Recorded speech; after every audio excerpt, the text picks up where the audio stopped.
Hi, everybody. Welcome to another episode of Radio 815. I am Matt Crandall, here as always with my co-host Marcelo Inostroza, and our Bad Robot Universe journey has brought us to the first half of the final season of Alias, Season 5. Today we are talking about episodes 2 through 9.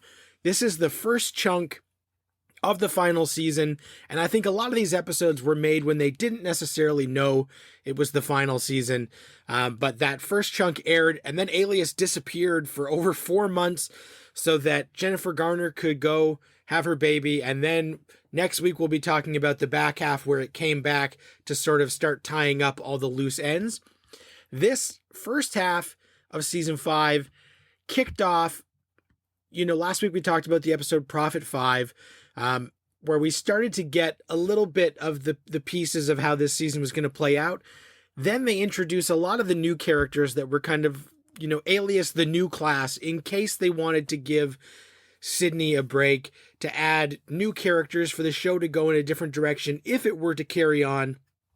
And in this first half, they're still operating under the assumption that maybe this isn't the last year, and you can kind of tell because they keep adding like I said, the new class to the show, to mixed results. So they do add Rachel Nichols is sort of the Marshall / Sydney. She is playing a character who is an amazing hacker, named Rachel Gibson, and she is working with Gordon Dean because she is basically Sydney, but so many years later. She thinks that Dean is heading up a secret covert part of the CIA, unaware that she's actually working for a sinister organization, Prophet 5. And in the first two episodes of this arc that we're talking about, episode 2 and episode 3, is where we get to know her more. And in that third episode, they tell her, you are not working for who you think you are. And it's very shades of the original pilot of Alias, where they tell her, we know you think you're on the good team, but I can guarantee you, you are not. And she discovers that she's not, and that Gordon Dean is the Arvin Sloan of her life. And she decides to go and work with the good people. As that's all happening, in episode 3 of this arc, we're introduced to Amy Acker as Kelly Payton, the evil Sydney Bristow. Basically, she is the murdering, cutthroat, do whatever it takes member of Gordon Dean's team. And she knows that Prophet 5 is not on the level, so she has no illusions of that she's doing it for the greater good. She's just a villain, which I love. Those two additions, I think, are a nice yin and yang and a callback to early Alias. They throw in Balthazar Getty as kind of like Vaughn's replacement, Thomas Grace, and I'm more mixed on his character. He's kind of got a chip on his shoulder, a bit of a dick, and he's a lone wolf who is now part of the team. So it's an interesting dynamic, but adding all of that as we also say goodbye to Greg Grunberg's Weiss, who gets a promotion. It felt like it was a changing of the guard, like they were trying to inject new, hipper, younger blood because of like network notes or something. Marcelo, what did you think? I really liked this first half of the final season of Alias. I really liked the new addition of the Rachel character because I really liked that dichotomy of Rachel being in the same position that Sydney was in at the beginning of the show. I do feel that the whole Jennifer Gardner thing, being pregnant in this first half, really didn't work for me. It was really hard for me to suspend belief that any organization or the CIA or the FBI or any organization that protected this country would send out a pregnant woman to do missions. Right. Now, I do acknowledge that half the time she was in the van, but that really bothered me a bit. one thing that I will mention is that the first episode of the second half, I really, really, really enjoyed it. The whole sequence where the gentleman who shot Vaughn is on a plane, and he has this body in like a stasis chamber. Yeah, And cryo tube or whatever. and that whole shootout on the plane was awesome, but I couldn't stop thinking that, first of all, this is pushing logic a little bit, because if you're going to shoot a gun on a plane, you need specialized bullets, right? Because they were pretty they were shooting pretty willy-nilly, right? Yeah. And what are the chances of them hitting a window? Now, I know those windows are double layered, but maybe that's just me overthinking the situation a little bit. With that being said, I really enjoyed that first episode, and I did enjoy that in this first half, they leaned into the Prophet 5 mythos of this final season. Yeah. My only one regret is that by the time we get to episode 9, the episode before we think they found out that they were going to get canceled, it's basically like a clip show. Right. It's basically like Inception with a clip show. So I'm really sort of upset and disappointed that they aren't going to get a chance to finish off some of the interesting little espionage wrinkles that they threw in early on in the first half. One more thing, I absolutely love Amy Acker. She's so badass. At first, I was like, I'm kind of upset that she's not playing a hero. 30 seconds after I thought that, I was like, no, she's a badass, and I love watching her murder people. Yeah. I did a complete 180 on this final season. It was the first episode that we reviewed last week was really disappointing to me, if you heard last week. Yeah. But this week sort of redeemed and saved the season for me. I don't know how it's going to end, but I'm really happy with it. Yeah, what I like about this first half is that it is just super entertaining, and they lean into the fun of some of the missions and that Prophet 5 mythology. And like I said, even though they introduced the new class, I love Amy Acker, and having her be a villain who knows that she's a villain. Like, it's not like she thinks that she's working for the good guys and that's why she's doing all this. Like, she knows, which I thought was awesome. And then with the Rachel character, like you said, the parallels between her and Sydney are nice, but also I like the episode where she goes out and runs into Sark and doesn't know who Sark is. And her and Sark have a romantic fling, and then a few minutes later, she finds out, like, this guy's the worst kind of guy, and he's a spy, and she gets into some hot water. And I like that kind of, her naivete and Sark's charm kind of clashing, whereas everybody else on the show for all these years has known what a dirtbag Sark is, so they always treat him like that. But to see him, a kinder side of him, and him trying to be like a Don Juan was kind of funny and amusing to me. And of course, as Marshall says, oh my gosh, haven't we done this with Sloan, where he's good, then he's bad, then he's good? Like, are we out of ideas? Which was kind of funny, because we do find out that Sloan has been working with Gordon Dean, but then he flips on him because they dangle Nadia's cure in front of him. So Nadia, who isn't in most of this first half except as a vegetable, does get a couple of moments where she comes back, because the bad guys in Prophet 5 do have a cure for her illness, even though there are a few episodes where Sloan gives up hope and he finds out there isn't a cure. His old buddy tries to murder him and use that as a bait.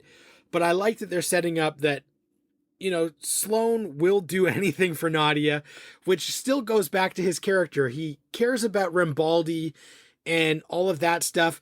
But when it comes to Nadia and Sydney, like he does still have that soft spot, which makes him at least a little bit more endearing.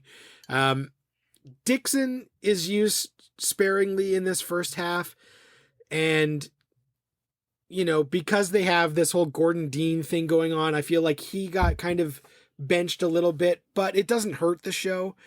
And the big finale of this first half, like you mentioned, Vaughn is back, but it's in an Inception psychedelic, revisiting the past, but having Vaughn in these situations while Sydney is drugged. Jack gets kidnapped and a bunch of stuff goes on with Jack. And the big, 4-month cliffhanger that they dangle to keep us interested is twofold. The first being Sydney's interrogation, where she has been abducted, is on a boat that is in the middle of God knows where. So even though she escapes, there is no escape. And the person who is behind a lot of this Prophet 5 stuff and Sydney's abduction is none other than Sydney's mom, Irina Derevko. As much as I like her character, I called it seconds before they revealed who was behind the glass. And I was really disappointed. I was like, really? Really?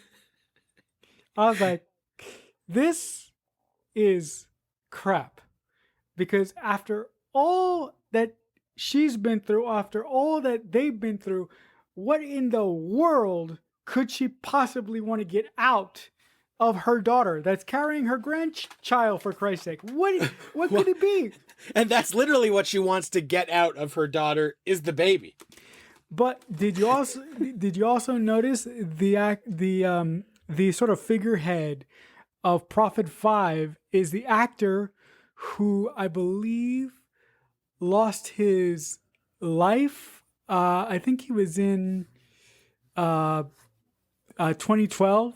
He was the actor who discovered that they were taking high quality paintings out of the Louvre. Okay. I can't remember his name, but he was because I suck with research.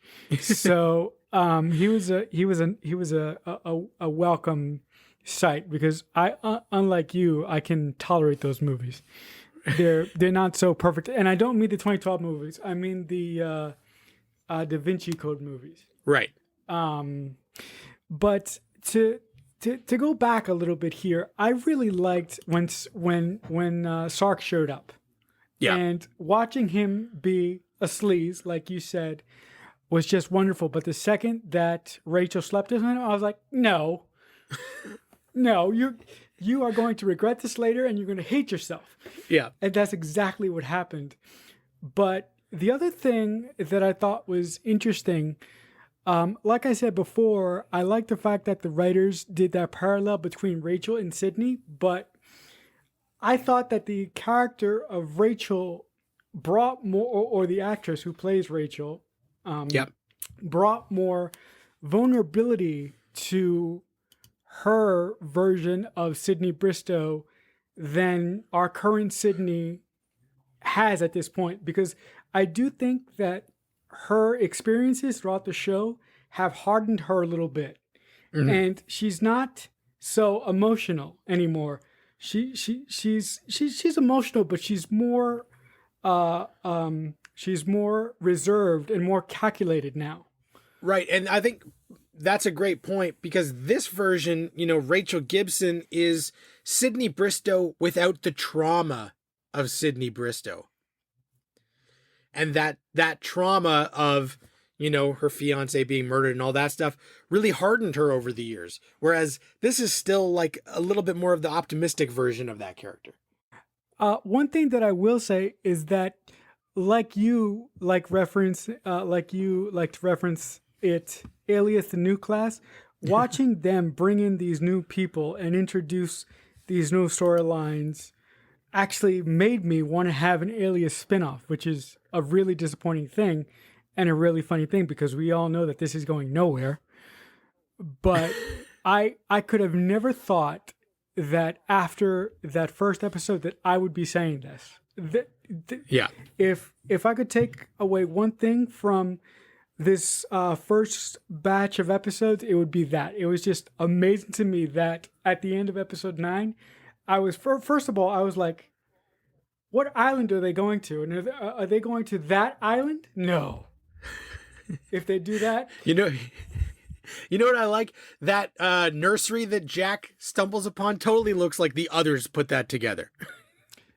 that's a great point. And speaking of the nursery, I think a really fun comedic moment is when Sydney asks Jack to put her crib together, and they put the crib together, but they forget to bring the parts into the room and then put it together.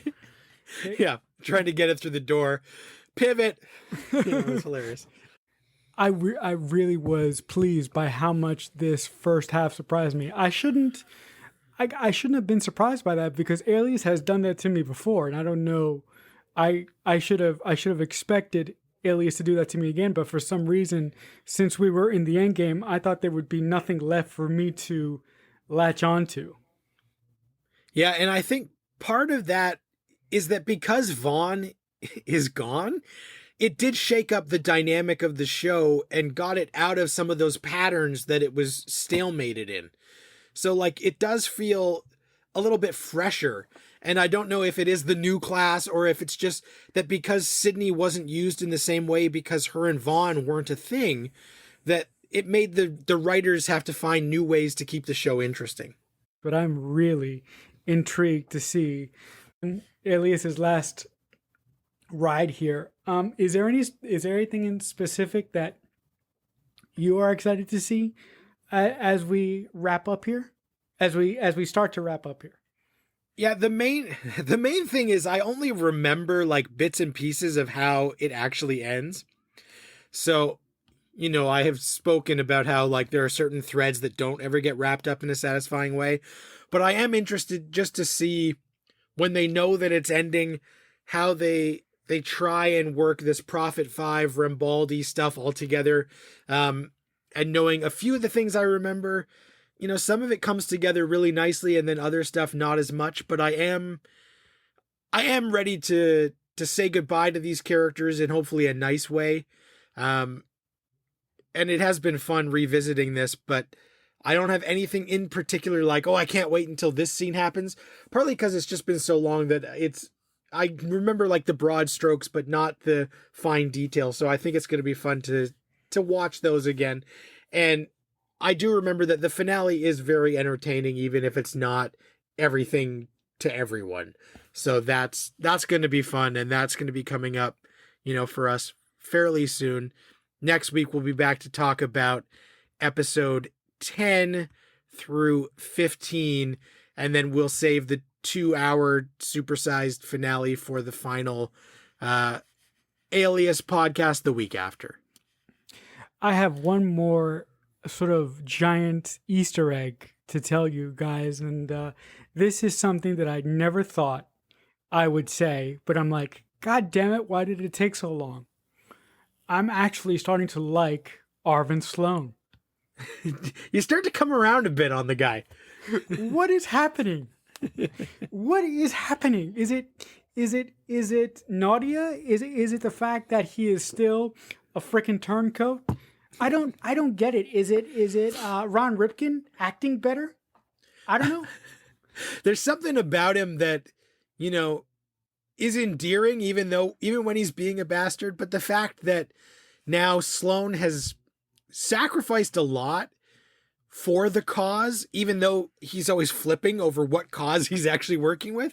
But I think the heart of it is that his love for Nadia and Sydney kind of trumps almost everything except for his devotion to Rambaldi, which has laid dormant for a lot of this season. So you don't think that he's going to betray them one more time, do you?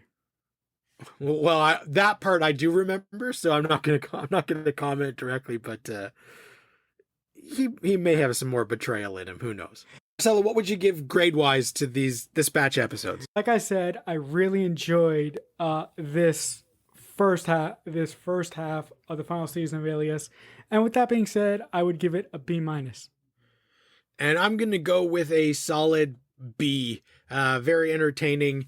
Not moving fully into the end game yet, but certainly the pieces are there. If you have any questions or comments for us, hit us up on Twitter. Use the hashtag Radio815. We will read your comment on the show, whether it's good or bad. If it's bad, I'll let Marcelo tackle it. Marcelo, if the people want to get in touch with you, what's the best way to do that? If you guys want to get in touch with me and talk with me about Star Trek, Alias, anything JJ, you can reach me at Twitter. I'm at CreekFanatic88. If anybody has any shout outs for me, hit me up on Twitter at Matt Crandall. Otherwise, we will be back for 2 more episodes where we talk about the wrapping up of Alias before we go to a deserted island far, far away. Until then, thanks very much for listening, guys, and we will talk back soon.